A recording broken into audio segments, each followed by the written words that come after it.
안녕하세요. 중국어로 가는 한문의 저자 김동렬입니다. 이번 강의는 227강이고요. 바르다 정의 기본을 두고 파생된 글자들을 배워보도록 하겠습니다.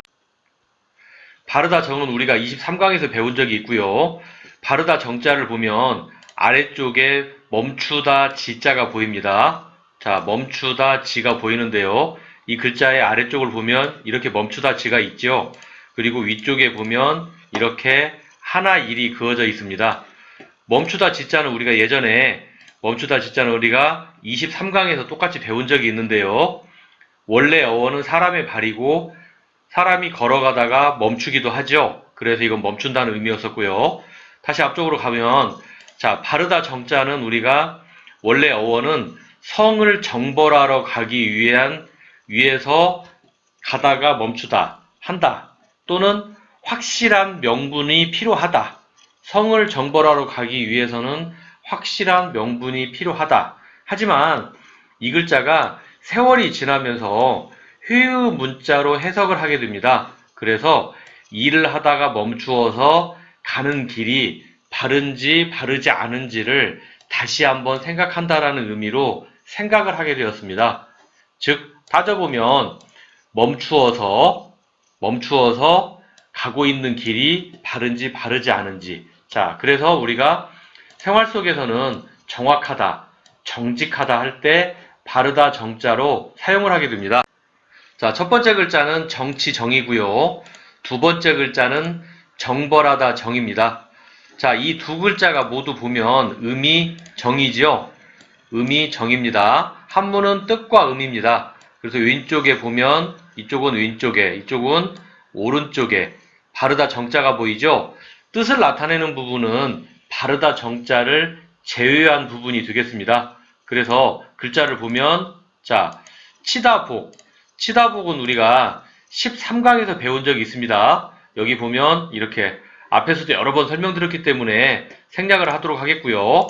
다시 앞쪽으로 와서 이거 글자의 음은 정이었다. 뜻을 나타내는 부분은 때린다. 때린다는 부분이 뜻을 나타낸다고 말씀을 드렸습니다. 정치.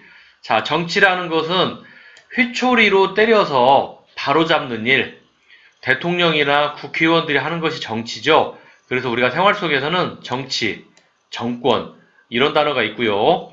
아래쪽에 보면 아래쪽 같은 경우에도 마찬가지로 이 글자의 음은 정이고요. 뜻을 나타내는 부분은 왼쪽에 있습니다. 자, 왼쪽은 걷다 척이죠. 걷다 척은 우리가 6강에서 배운 적이 있고요. 어떤 길의 갈림길, 걷는 의미가 있다고 말씀을 드렸었습니다. 그래서 가기는 간다. 어떻게 간다? 정벌하러 쳐들어간다. 그래서 정벌하다라는 의미를 갖게 되겠습니다. 그래서 우리가 생활 속에서는 정복, 정벌 이런 단어가 있겠습니다. 자, 다음 글자는 정리하다 정, 그리고 다음 글자는 증세하다 증이 있습니다.